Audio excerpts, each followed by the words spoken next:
নমস্কার বন্ধুরা, আমি মিষ্টি। আমি নিয়ে চলে এসেছি তোমাদের সঙ্গে আজকে বিশেষ একটি দায়িত্ব পড়েছিল আমার ঘাড়ে। এই যে আমার দিদা শাশুড়ি মারা গেছিলো, তাও তো আর চতুর্থী সারা দিন সমস্ত রান্নাটাই আমার ঘাড়ে পড়েছিল। তো আমি দায়িত্ব সহকারে সব কিছু একা হাতে সামলেছি, সেটি তোমাদের সঙ্গে শেয়ার করছি। তো প্রথমেই দেখতে পাচ্ছ আমি 5 রকম ভাজা ভেজে নিয়েছি। আমার কিন্তু অলরেডি 5 রকম ভাজা হয়ে গেছে। এখানে উচ্ছে, আলু, কাঁকরোল, বেগুন আর পনির ভাজা ছিল। তারপরে আমি এখানে দেখতেই পাচ্ছ পনিরগুলোকে ভেজে নিচ্ছি। এদিকে আম আর টমেটো সেদ্ধ চাপিয়ে দিয়েছি, যেহেতু অনেকটা রান্না। তো আমি প্রথমেই সব কেটে বেটে গুছিয়ে নিয়ে তারপরে রান্না করতে আসি, তাহলে আমার ঝটপট রান্না হয়ে যায়।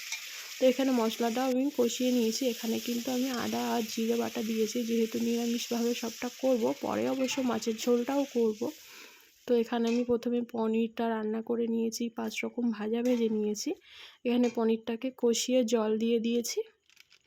পনিরটা হয়ে গেলে আমি এখানে ডাল বসিয়ে দেবো, ভেজ ডাল। তো আমার কিন্তু অলরেডি পনিরের ঝোলটা হয়ে গেছে, গরম মশলা দিয়ে নামিয়ে নেব।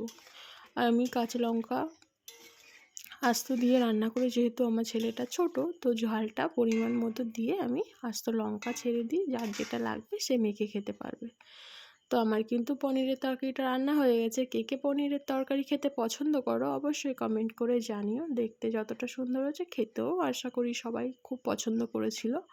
তো এখানে আমি দেখো ডালটা ফোড়নে বসিয়ে দিয়েছি। এখানে ভেজ ডাল করেছিলাম টমেটো দিয়ে। তো বেশি কিছু ইনগ্রিডিয়েন্টস এখানে দিইনি।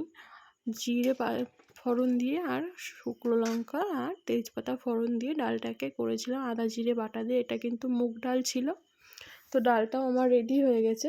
আর সেই দিন যে কটা রান্না করেছিলাম সবকটি রান্নায় খুব সুন্দর হয়েছিল। সবটাই তো দিদা শাশুড়ির উদ্দেশ্যেই রান্না করা ছিল, তাকে উদ্দেশ্য করেই আমাদের রান্নাবান্না হয়েছিল। আর এখানে আমি করেছিলাম পাঁপড় ভাজা আর আম টমেটোর চাটনি।